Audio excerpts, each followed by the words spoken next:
What is up, everyone? Paul from Timeless Productions here, and today I'm going to be going over how to get the Dragon Hunter's Great Katana. Now, this weapon is an absolutely insane power stance kind of weapon. If you wield this with the other Great Katana, which I will have a video out for very, very soon on how to get that one, and then there's another Great Katana, so you can have 3 Great Katanas in this DLC alone, and you can wield both of the regular Great Katanas or the Great Katana, also with the Dragon Hunter's Great Katana.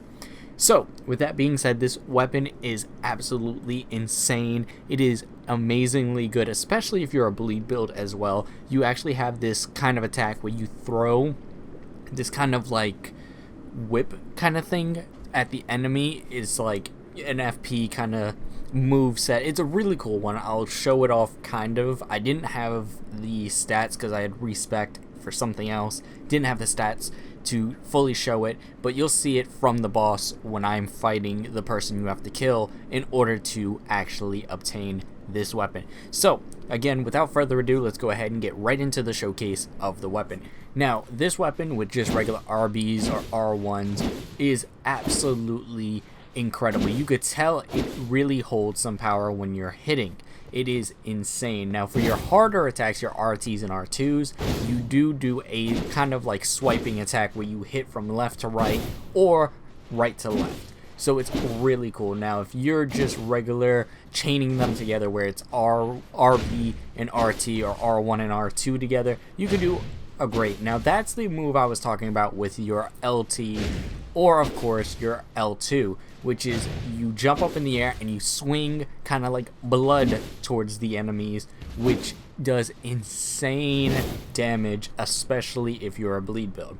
Now, to get right into the stats, this is a fully upgraded one, so we do 372 damage by 148. The critical is 100. Now, this weapon scales with dexterity. It is a dex build kind of weapon. It also has strength and dex, but of course dex is what you want to factor in when it comes to actually, you know, putting your stats together for this exact weapon.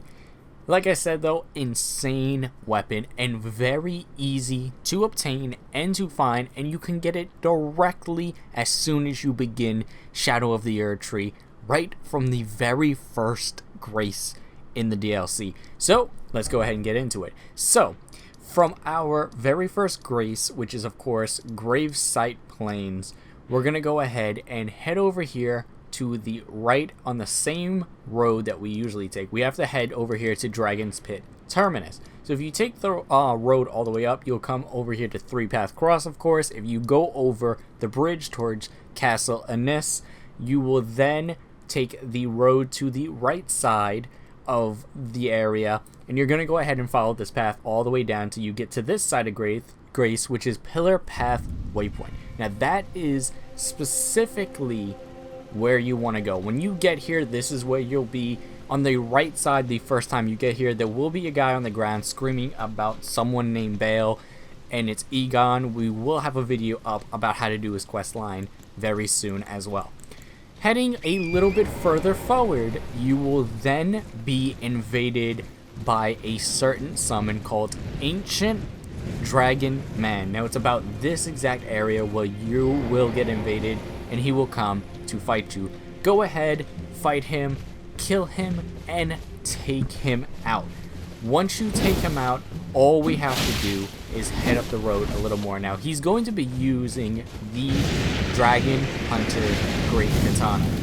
He will be doing a bunch of abilities. Be very prepared, because this exact guy is who dropped the weapon, but we are not done just yet. The summon does not drop the weapon, but you want to basically keep in your mind, learn his moveset here, because we're going to need it very, very soon. Once you kill the summon, we're going to go ahead and head a little bit further down this path, and over to our left within the cliffside over here is going to be a fire torch that we will see lit up. When you find this fire torch, just go ahead, head towards it, and you will enter into Dragon's Pit Terminus, which is the cave. Well, it's the Dragon's Pit. Dragon's Pit Terminus leads somewhere else. which I won't get into just now for spoilers. But we're going to head into Dragon's Pit. Once we get into Dragon's Pit, we're going to go ahead and follow this cave all the way down. So just follow the path that I take. When you get down here to this main area, we're going to head to the left, down this way, follow the torches where they are leading, and we're going to go ahead and head down these set of stairs, or rock stairs, whatever you want to call them. From here, we're going to head over here to our left to this middle altar kind of area that looks kind of like a shrine of sorts. Go ahead and, of course, grab anything that you guys see on the way. Next, we're going to go ahead and have to head down there. So what we're going to do is head to the left side over here, or go straight if you guys didn't go ahead and pick up that item.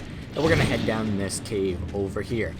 Once we head down here, we're going to want to go ahead and head left. Now, if you go the way I'm about to show you here, you will run into a magma worm. Now, magma worms, we already know, base game Elden Ring. We fought them many, many times in caves and dungeons. You don't have to fight them in order to get to the boss that we're heading to.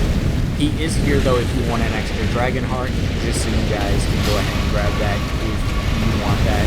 And he does, of course, drop in Dragon Stone. I think it might be a somber one. I can't remember. We're going to go ahead, though. If you do come up here and kill him, we're going to head back down this hole, and we're going to head down the stairs instead of up the stairs like we did in the beginning. So go ahead, head down these stairs, and head down through these caves, and we're going to head all the way completely over there. Now, there is a huge gap. You can't get over to the shrine. All you want to do from here is go ahead and jump down. You will not take any damage. You will not die. It is 100% what you have to do. Go ahead and drop down here. And once you get down here, there will be a Stake of Marika, so don't worry about dying. You are 100% fine within this boss fight. We're going to go ahead and head through the fog wall, of course. And behind the fog wall is the boss that we need to defeat in order for us to get the Dragon Hunter's Great Katana. It is none other than Ancient Dragon Man, human version himself. Now, he can do the special ability I was talking about with throwing the blood. You guys will see it during the fight, and he does pack an absolute punch right there. That ability is insane when it comes to bleed builds. It is absolutely amazing, especially because this katana has the ability to do more damage to dragons than any other weapon in the DLC. This weapon is specifically made for killing dragons. So, gonna go ahead and fight him. He's fairly simple, just don't get hit, of course, too many times. I mean, that's for any boss. But he packs an absolute punch with this katana. That is how good it is, even in enemy's hands. So, once we go ahead and actually kill him, he will drop this very, very powerful weapon for us to go ahead and use ourselves. I really highly suggest it for bleed builds, and I highly suggest it for upgrading it completely to get that extra damage boost. Once we kill him again, of course, there it is. He goes ahead and drops it for us, and we are good. So, that is how you get the Dragon Hunter's Great Katana. This, again, weapon is one of my favorites in the DLC. I don't think I've seen another weapon as amazing other than the Blood Fiend's Blood Arm that we already did a video on. But this weapon is absolutely incredible. And again, you can get it the second you start the DLC. I got this weapon maybe an hour into the DLC just wandering around and exploring. So, with that being said, we're going to go ahead and end today's episode right there. So thank you guys for watching. Be sure to like, comment, and subscribe for more content. We'll see you guys in the next Shadow of the Erdtree video. And be sure to check back for more Elden Ring content. Goodbye, and remember to stay timeless.